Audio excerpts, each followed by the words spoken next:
Hai, welcome to Artocles. Saya mau mohon maaf dulu ya, beberapa hari nggak upload karena lagi ikut perobatan sebab tulang bahu kiri sedang retak. Namun, sebisa mungkin jarak absennya nggak terlalu lama, supaya kamu tetap bisa tahu kisah kriminal dari belahan dunia lain yang cukup menarik untuk disimak. Termasuk yang kali ini bakal dibahas, yakni sebuah kejahatan yang terjadi pada saat arisan para ibu yang dulunya pernah satu kampus kala berkuliah di Phnom Penh, Kamboja. Siapa pelaku, siapa korban, segera akan kita bahas lebih dalam. Sebelum dilanjutkan, dukung dulu channel ini dengan mencet tombol subscribe dan juga dinyalain notifikasinya, supaya lain kali kalau misalnya saya upload sesuatu yang seru, kamu jadi orang pertama yang tahu. Sekarang saya perkenalkan kamu dulu dengan seorang wanita yang aslinya berasal dari kota Battambang, Kamboja bernama Mariet Moing. Lahir pada tahun 1961 dan kemudian pindah ke kota Phnom Penh saat berniat untuk berkuliah kala berusia 19 tahun. Dirinya masuk ke University of Health Sciences dan mengambil ilmu keperawatan. Makanya setelah lulus pun wanita tersebut memutuskan menetap di ibu kota Kamboja serta melamar ke beberapa rumah sakit dan klinik guna menjadi tenaga medis. Pada tahun 1985, dirinya sempat menikah dengan seorang dokter tempatnya bekerja. Namun perkawinan tersebut tidak berjalan mulus karena sifatnya sama-sama temperamen, sama-sama cuek dan keras kepala. Hanya bertahan 26 bulan kemudian mereka berpisah tanpa memiliki anak. Hal ini membuat Mariet sempat pulang ke kampung halamannya di Battambang selama 2 tahun untuk menenangkan diri.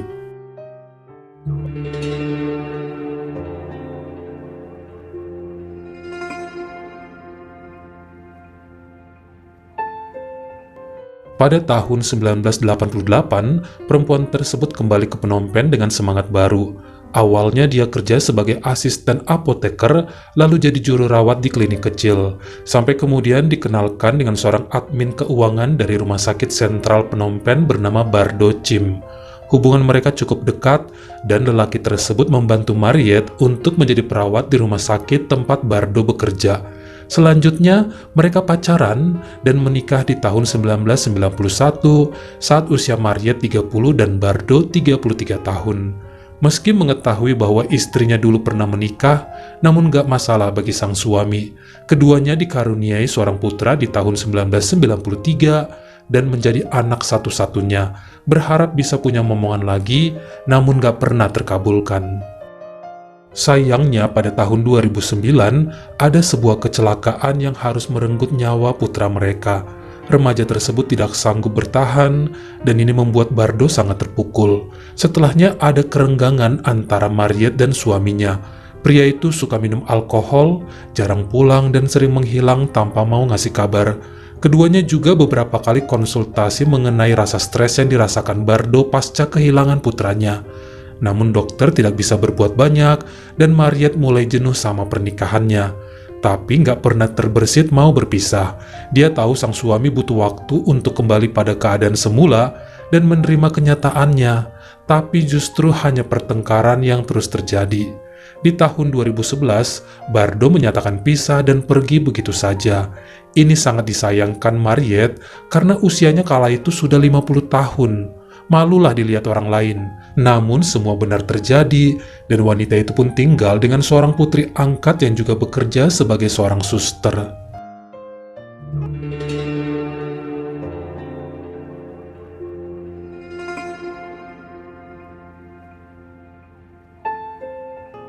Pada tahun 2016, Mariet pun pensiun di usia 55 dan kebanyakan waktunya dihabiskan dengan bertanam di sekitaran rumah. Setahun kemudian putri angkatnya ngajarin dia untuk main Facebook supaya nggak bosan-bosan amat, sekaligus mencari teman-teman lamanya yang sudah lose kontak. Sampai pada awal Januari 2018, dia berhasil ketemu sama kawan-kawan kampusnya dulu, saling tuker nomor handphone, dan akhirnya janjian kopi darat. Mereka pun melakukan reuni di sebuah restoran yang berada di pusat kota Phnom Penh, dan kala itu yang datang ada 7 orang. Walaupun rata-rata udah pensiun, namun masih pada heboh dan bersemangat. Disinilah mereka kemudian memilih Ibu Pamela Chuon sebagai ketua kelompok dan menjadi penentu acara apa yang bakal mereka adakan selanjutnya. Pokoknya janji akan ketemu minimal sekali sebulan untuk mewarnai hari tua mereka. Akhirnya disepakati bakalan ada arisan yang dilakukan pada hari Sabtu pertama setiap bulannya, yang tempatnya nanti akan dikasih tahu melalui grup WhatsApp. Namanya ibu-ibu ya, nggak cuma berisik saat ketemuan. Di WhatsApp juga selalu ribut nanya ini itu dan mulai membangkitkan semangat untuk dandan dan cari baju lagi. Nanti kalau pas arisan, biar terlihat oke dan nggak mau kalah satu sama lain. Arisan pertama dilakukan pada awal Maret dan terus berlanjut sampai Oktober 2018. Karena selalu senang saat ngumpul, Ibu Pamela bilang bahwa arisan selanjutnya akan dimulai per bulan November lagi. Semuanya setuju dan makin heboh berasa oma-oma sosialita yang siap menggemparkan dunia dengan keokean mereka. Pada pertengahan Desember 2018, salah satu anggota geng bernama Ibu Jahin Thorn memberitahukan pada Mariet bahwa ada member lainnya yang bernama Ibu Sarnai Keo itu baru aja menikah dengan seorang duda, tapi acaranya sangat tertutup bahkan bersifat rahasia. Ibu Jahin bilang suami barunya itu namanya mirip dengan nama mantan Mariet dulu, Bardo juga. Apa mungkin semua disembunyikan memang karena suaminya itu adalah Bardo yang sama dengan milik Mariet dulu? Sebenarnya di grup WhatsApp mereka juga mengkonfrontasi Bu Sarnai mengenai kebenaran berita tersebut. Namun perempuan itu selalu membantah tanpa mau bercerita banyak, tetap saja ngakunya sebagai janda. Hingga pada saat Natal 2018, Mariet mengajak Jahin untuk diam-diam ke rumah Sarnai dengan alasan silaturahmi, sekaligus mencari tahu tentang gosip yang beredar. Entah mengapa, Mariet merasa emosi sendiri dengan berita ini, karena sampai sekarang dia masih mencintai Bardo, berharap suatu saat mantannya itu akan pulang dan ngajak rujuk, serta menghabiskan masa tua bersama. Makanya kala mendatangi rumah Sarnai, dari kejauhan saja udah kelihatan ada Pak Bardo Chim, suaminya Mariet dulu, sedang membantu Sarnai dan anak-anaknya membungkus tanaman jamur untuk dijual. Langsung didekati oleh wanita itu dan melabrak Sarnai serta Bardo. Walau sudah meminta maaf, tapi Mariet tetap marah dan mengajak Bu Jahin pulang. Selanjutnya dilabrak lagi di grup WhatsApp dan menyuruh Bu Pamela untuk mengeluarkan Sarnai dari geng mereka yang keren banget. Tapi ibu ketua menolaknya karena menganggap wanita itu tidak berbuat salah. Dia selama ini nggak mau terbuka ya untuk menjaga perasaan Bu Mariet. Toh Pak Bardo juga kan udah pisah lama, statusnya pria single. Sebaiknya saling memaafkan dan mari membuka lembaran baru. Tetap nggak terima, selanjutnya Mariet mengajak Bu Jahin untuk keluar dari grup aja. Kita bisa bikin geng baru lagi yang lebih elit dan menter katanya. Ntar cari deh alumni seangkatan lainnya di Facebook dan bikin kegiatan yang lebih ekstrim supaya yang lain sirik. Namun Bu Jahin menolak dan bilang ya buat apa cari musuh? Udah tua, udah 58 tahun mau saingan gimana lagi? Bukan anak ABG yang lomba populer supaya diakui menang. Boro-boro cari kegiatan ekstrim, dibonceng 5 menit aja udah harus pijet besoknya. Bahkan kemudian, Ibu Pamela dan Sarnai mendatangi kediaman Mariet saat tahun baru 1 Januari 2019, mengucapkan Happy New Year sekaligus ngobrol tentang permasalahan mereka. Ibu Sarnai bilang, jika sahabatnya itu nggak rela dan terganggu, dirinya siap untuk berpisah dengan Bardo. Tapi apakah ini tujuan geng mereka dibentuk? Tidakkah mereka ingin melihat satu sama lain bahagia di hari tua? Dia juga nggak enak menjalani pernikahan jika ada sahabat yang tersakiti. Setelah ngobrol panjang, akhirnya Pamela mendamaikan keadaan dan Mariet menerima permintaan maaf tersebut. Dalam hatinya bahkan berharap Sarnai benar-benar akan meninggalkan Bardo, walau nggak berani juga dia bilang gitu di hadapan Bu Pamela. Beberapa hari setelah tahun baru, Mariet iseng-iseng membuka akun Facebooknya dan melihat profil milik Sarnai di sana. Wanita tersebut baru saja upload ratusan foto habis jalan-jalan merayakan New Year. Ini yang bikin hati Mariet emosi dan panas. Banyak gambar baru Sarnay dan Bardo seakan mereka habis bulan madu. Bahagia banget kayak anak remaja yang sedang dilanda kasmaran. Dalam hati Mariet, loh katanya mau ditinggal dan gak mau bikin sakit hati sahabat. Kok kayak sengaja upload beginian? Udah tahu mereka temenan di Facebook. Emang dasar muna ya itu perempuan. Sampai beberapa hari dia tuh gak bisa tidur dan malah kebawa pikiran. Masih cemburu aja dan kangen melihat wajah Bardo di foto itu. Kok katanya makin ganteng. Akhirnya niat jahat pun timbul di kepala untuk melenyapkan saingannya tersebut. Nah, arisan mereka kan seharusnya dilaksanakan pada 5 Januari. Tapi karena beberapa anggota masih ada yang pulang kampung rayain tahun baru, maka diundur ke Sabtu 12 Januari 2019 di kediaman Ibu Pamela yang berada dekat dengan Olympic Market Phnom Penh. Saat itu semua janji akan kumpul jam 12 siang saat lunch. Anehnya, Mariet muncul di sana sejak pukul 9 pagi dengan alasan mau bantu-bantu juga, di rumah lagi nggak ada kerjaan. Bukan hanya membantu masak dan mendekor halaman belakang yang akan dijadikan tempat arisan, dia bahkan ikut bantu belanja beberapa sirup berwarna untuk sajian. Padahal Bu Pamela udah bikin es jeruk, tapi maksa aja supaya ada variasi. Dia juga siap nanti untuk jadi pelayan, supaya tuan rumah nggak capek-capek amat karena baru pulang dari kampung juga. Sampai pada pukul 1 siang saat udah lengkap ngumpul, akhirnya Bu Pamela dibantu ART dan Ibu Mariet menyediakan snack dan minuman kepada rekan-rekan yang lain. Semuanya sangat senang. Terlihat juga keadaan sudah makin membaik dan bercanda seperti biasanya antara Mariet dengan Sarnay. Tentu hal ini bikin ketujuh ibu-ibu itu bahagia. Nggak ada lagi perselisihan antar member, dan tetap setiap arisan nggak boleh bawa pasangan atau suami, biar seru aja. Pada pukul 2:20 siang, tiba-tiba seorang member yaitu Ibu Aida Samrit merasakan kepanasan, lalu pusing. Dirinya sempat pamit ke toilet dan tidak sadarkan diri di sana. Tentu anggota yang lainnya panik, sebab wanita yang satu itu rajin olahraga dan paling sehat di antara mereka yang rata-rata udah penyakitan.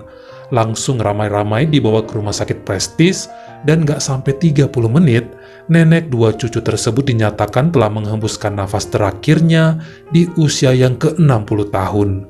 Bahkan yang bikin semua kaget, kata dokter penyebabnya adalah ditemukan cairan berbahaya dalam tubuh Aida. Seseorang telah memberinya sianida.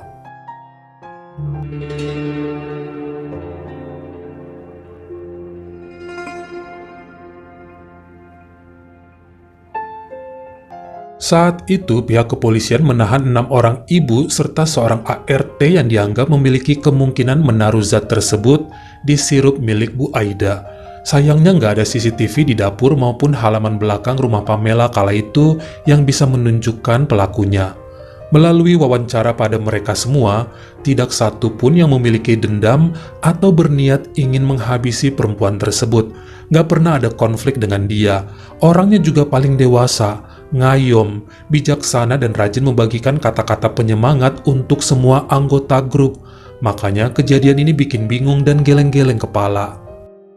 Sedikit cerita tentang Ibu Aida Samrit, memiliki 2 orang anak yang kini tinggal di Amerika dan suami yang dulunya juga dokter, bernama Keiso Samrit. Salah satu anaknya pernah mengajak mereka buat tinggal di California saja sekaligus biar ada yang nemenin cucu-cucunya. Sempat sih mereka di sana 3 tahunan, namun Pak Keiso merasa komunitas masyarakat di Kamboja lebih cocok dengannya. Maka dia dan istri pun pulang ke tanah airnya dan menghabiskan masa pensiun di rumah aja. Ibu Aida juga pernah ikut membantu masyarakat di kota Banlung dan Samraong yang terkena bencana. Sering juga memberikan pemeriksaan dan obat gratis pada masyarakat yang kesusahan atas nama kemanusiaan. Makanya bisa gabung di grup WhatsApp dengan teman sesama mahasiswi dulu, memberinya semangat baru untuk bernostalgia tentang serunya perkuliahan. Kini ternyata salah satu dari mereka jugalah yang merenggut nyawanya.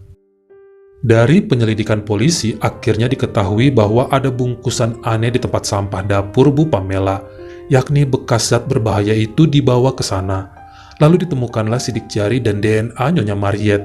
Ini cukup mengagetkan, namun wanita tersebut membantah dan bilang gak tahu apa-apa. Dirinya memang sempat megang, tapi dia nggak tahu itu apaan. Keterangan anggota lainnya yang bilang bahwa gelagat Mariet di hari kejadian juga cukup aneh. Biasanya paling lama datang dan telatnya itu bisa 1 jam kalau arisan. Sekarang kok udah muncul sejak pagi. Biasanya bantu angkat gelas atau cuci piring aja males. Tadi kok malah ikut masak dan sediain minum. Bahkan maksa beli sirup segala. Sang ART mengatakan sirup yang tersaji selalu di bawah kendali Bu Mariet sejak dibuat sampai dibagikan pada semua tamu arisan. Inilah yang kemudian diselidiki polisi dan menelusuri perjalanan perempuan tersebut dalam 3 hari belakangan. Dari jejak handphone milik Mariet diketahui, dia mendatangi Rumah Sakit Sentral Phnom Penh 2 hari sebelumnya. Setelahnya, dia mengunjungi toko kimia yang gak jauh dari tempat itu. Langsung dikejar informasinya, baru ketahuanlah bahwa memang wanita tersebut membeli sianida dari tempat ini setelah mencuri sebuah dokumen izin pembelian dari Rumah Sakit Sentral. CCTV di kedua tempat tersebut merekam keberadaan Mariet di sana pada 10 Januari 2019. Tak dapat mengelak, akhirnya dia pun ngaku dan meminta maaf pada keluarga Aida. Dirinya memiliki dendam dan amarah kepada Sarnai yang telah mengambil mantan suaminya, merasa bisa membuatnya puas jika Sarnai lenyap dari muka bumi, supaya Bardo kembali dan menemani masa-masa tuanya. Entah mengapa kok jadi salah sasaran, padahal kala itu dia sudah menandai gelas tiap orang dan meletakkan minuman langsung di depan tiap anggota. Yang dia sadar adalah ternyata antara Sarnai dan Aida kemudian saling berpindah kursi karena mereka sempat heboh berkerumun di bawah pohon untuk selfie bareng pakai handphone pemilik rumah, Ibu Pamela.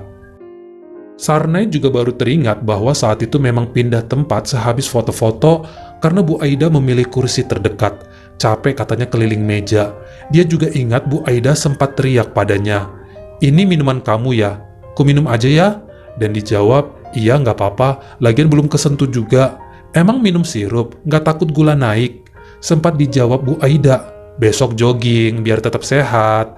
Mereka pun tertawa dan seketika wanita tersebut kepanasan, pusing lalu izin ke toilet. Sepertinya kala itu Bu Mariet sedang berada di dapur untuk menciptakan alibi bahwa dirinya sedang tidak berada di taman belakang jika Sarnai yang meminum sirup tersebut.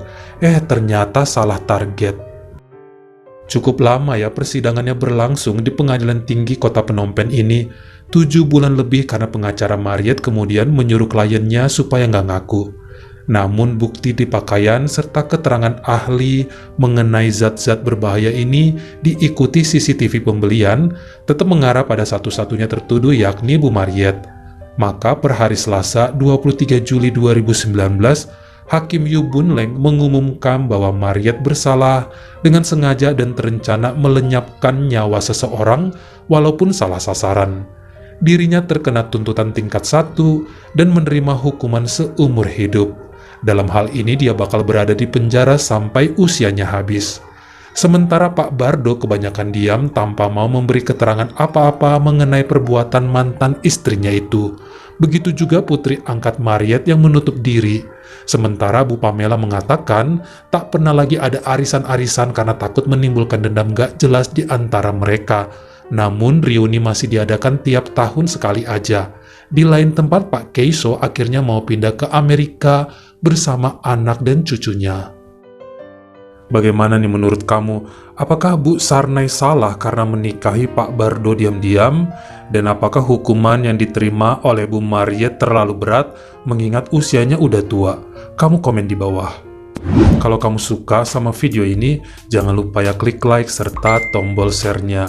Buat yang baru pertama kali mampir atau udah sering mampir nih tapi belum berlangganan, jangan lupa klik dulu tombol subscribe dan juga dinyalain notifikasinya supaya lain kali kalau misalnya saya upload video baru, kamu jadi orang pertama yang tahu. Follow juga Instagram saya jika berkenan di Artokels S-nya 2 dan jangan lupa untuk nontonin semua video saya yang lainnya. Ingat ya, tetap jaga jari dan juga lidah kita supaya nggak nyakitin hati orang lain. Terima kasih.